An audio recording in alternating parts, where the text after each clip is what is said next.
José Ramiro López Obrador, pidió esperar a que la Fiscalía General de la República y el estatal hagan su trabajo en el caso de Hernán Bermúdez Requena. Reiteró que este asunto no debe reducirse únicamente a la acusación, sino que también se debe escuchar a los acusados.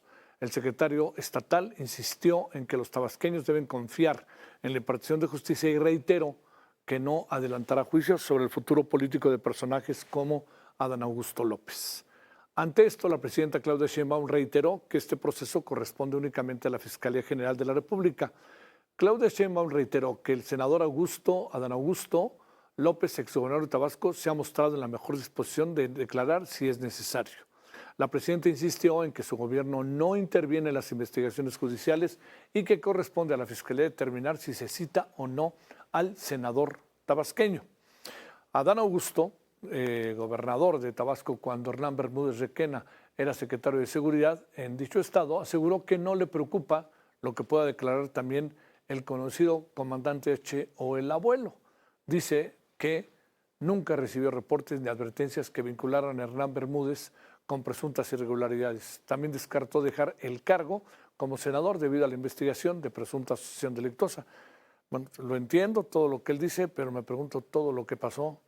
¿Qué fue lo que pasó?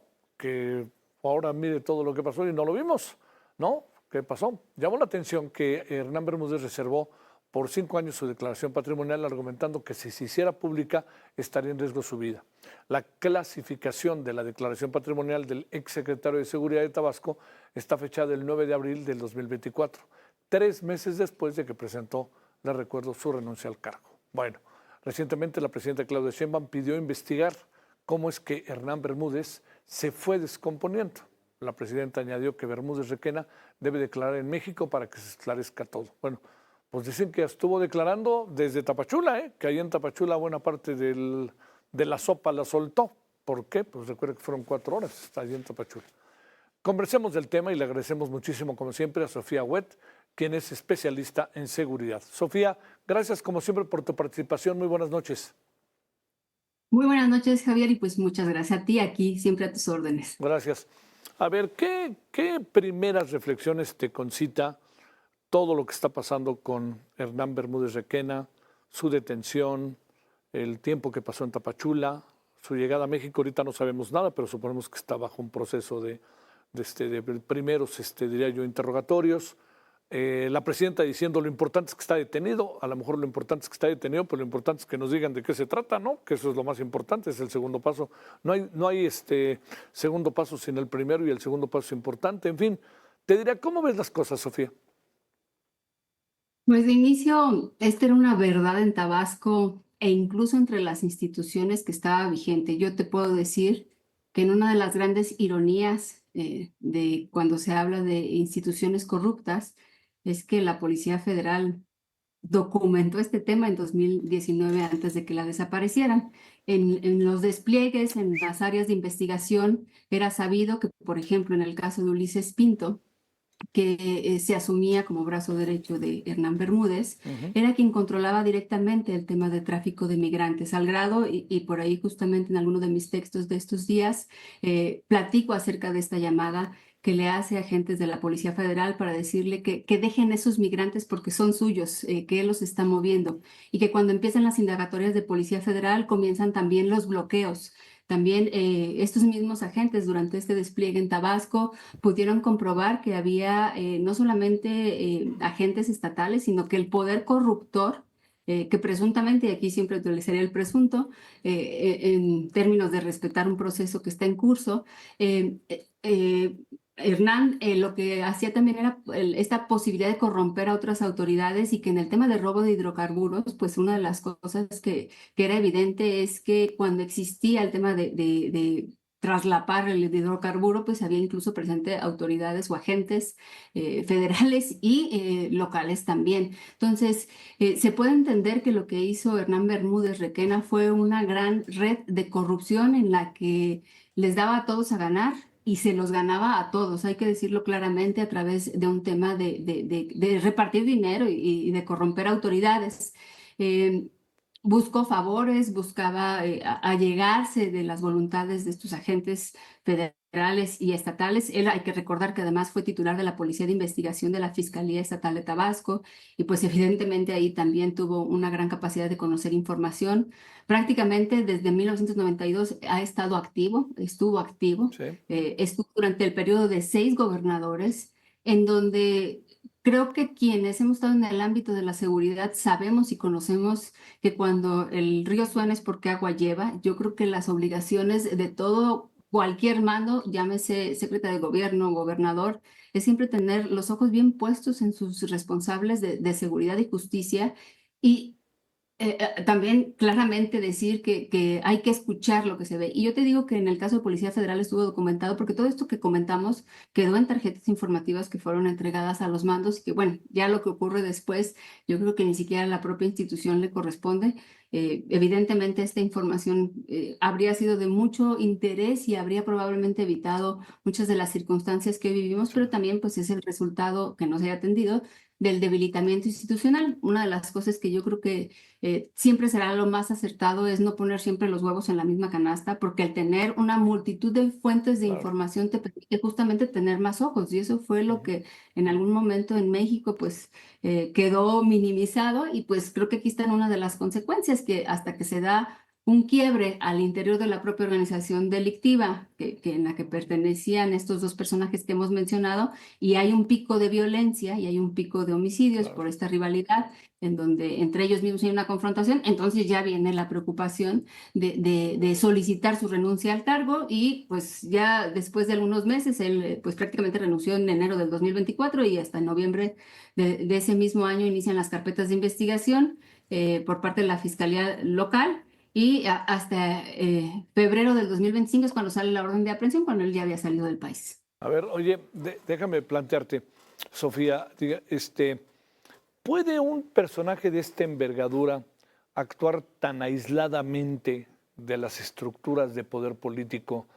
Estoy pensando, digamos, López Obrador dijo algo que ha sido muy repetido estos días, ¿no? Que no había nada, que no supiera el presidente y más son hechos de corrupción. Pues se aplicaría para todo el país, ¿no? Se aplicaría para las gubernaturas, se aplicaría incluso para las presidencias municipales. La pregunta aquí es, ¿podría actuar tan aisladamente sin que las altas esferas simplemente del Estado lo supieran? O que él, digamos, como diría el senador Adán Augusto, yo no tenía indicio de nada, nadie a mí me dijo nada, y tú nos estás diciendo que cuando el río suena, agua lleva, ¿no? A ver, Mira, Javier, yo creo que aquí la responsabilidad de quien gobierna, y aquí no quiero hacer alusión a ninguna persona, sí incluyendo al propio entiendo, senador, sí, pero una de las primeras obligaciones de quien asume un poder ejecutivo es poner los ojos al interior de su propia administración para poder detectar irregularidades. Se llama un tema de supervisión, supervisión y seguimiento. Sabemos siempre que las áreas de seguridad y justicia son las más delicadas. Tienes que ponerlas en manos de quien confías plenamente y de quien tienes la posibilidad de alguna forma de estar vigilando. Puede haber omisiones, puede haber ignorancia y puede haber también complicidades. Yo creo que hablaría de estos tres aspectos. Omisiones, quien se voltea a otro lado y decide no intervenir. claro. Ujú. A ver, ahí ahí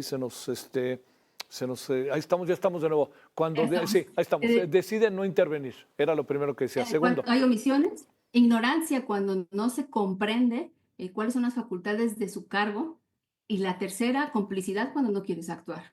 Así de simple lo podría resumir yo, porque insisto, es la obligación de cualquier titular de un poder ejecutivo, y que aquí creo que es de reconocer, y una vez más lo hago también en tu espacio, la voluntad de la presidenta y la posibilidad que le da a las autoridades federales de no contenerlas, de no amarrarlas y darles carta abierta para combatir este tipo de temas. En Tabasco, insisto, el tema de la violencia en diciembre de 2023 alcanza puntos altos. El tema de tráfico de migrantes, que no es nada romántico, no se trata de llevar gente a la frontera, en el camino pasan muchísimas cosas. Trae tragedias humanas, el tema de robo de hidrocarburos, el tema gravísimo de extorsión y secuestro, que además toca alguna de las fibras más sensibles en el tema humano, no son delitos patrimoniales, se juega la vida de las personas. Creo que provocó justamente que se dé este escenario en donde se le ponga un alto y se rompa el pacto de impunidad que en algún momento se tuvo a la luz de un tema partidista. Sí, sí, y además aquí se agrega otro, que es Tabasco, ¿no? Que es el estado del presidente, mi hermano, muchas expresiones que acaban calando, ¿no? Acaban calando en el radar ciudadano, ahora sí que en el imaginario colectivo, Sofía. Pues sí, y temas en donde se dice que nadie es profeta en su propia tierra, eso lo entiendo perfecto, pero qué irónico que en tu propio estado, que es un lugar en donde los presidentes siempre le ponen un poquito más de corazón, un poquito más de cariño, Sí, porque vienen los reclamos directos de tus vecinos, de con quien sí, existe, pues no se haya puesto el ojo en ese tema. Por ahí hay textos en donde se habla que es el propio expresidente Andrés Manuel López Obrador quien le pide la renuncia al gobernador de este personaje, ahora el exgobernador. Y bueno, pues si ese fue el caso, pues creo que aunque sea en un momento ya final, pues fue acertado, pero aquí creo que también uno de los puntos más importantes, Javier, es que es una muy mala práctica en México, es que se les solicita renuncia, se les corre, pero pocas veces se ministerializa los ujú, hechos de corrupción y ujú, los hechos de complicidad criminal. Y creo que esas son las grandes claves para poder limpiar a las instituciones de este país. No basta, insisto, en correrlos, y esto ocurre desde el policía municipal de cualquier ciudad de este país. Se les hace fácil correr, pero insisto, sin poner a disposición del Ministerio Público los elementos. Y yo creo que eso es una práctica que tenemos que romper. No se trata únicamente de darle las gracias, sino de cortar cualquier posibilidad de que desde las instituciones sigan delinquiendo, porque lo que ocurre es que cierran una ventanilla aquí y la abren en otro lugar, que además en el caso particular de Tabasco, pues esto, como se ha comentado, que sería importante documentarlo y legalmente me refiero, y poder ir abriendo las redes que se llegaron a tejer, pues también este personaje pues tenía la posibilidad de nombrar mandos en los municipios, que además a mí me parece bastante coherente. En muchas ocasiones ocurre que un alcalde, una alcaldesa no quiere nombrar a nadie que no vea bien un titular estatal. Entonces, creo que esto abre pues otras aristas, incluso pues de personajes que actualmente están activos en un sentido político, y creo que será interesante revisar con mucha lupa su tema patrimonial, que podría ser el primer indicio, y evidentemente todo lo que se tenga que hablar. El tema de Ulises Pinto, ya detenido y que se ha convertido en un testigo colaborador de la Fiscalía General de la República, que además, insisto, él se ostentaba como brazo derecho sí. de Hernán. Entonces, creo que de ahí hay mucho por donde entrarle al tema. Con el singular sobrenombre del mamado, ¿eh? Que además, justamente eso es una de las características que por ahí se decía, más llamaba la atención y lo hacían más evidente, porque no correspondía a un tipo físico normal. Claro, Y si tú sí. ves las fotografías de la detención, lo comprendes perfectamente. Te mando un gran saludo, Sofía. Muchas gracias. Buenas noches.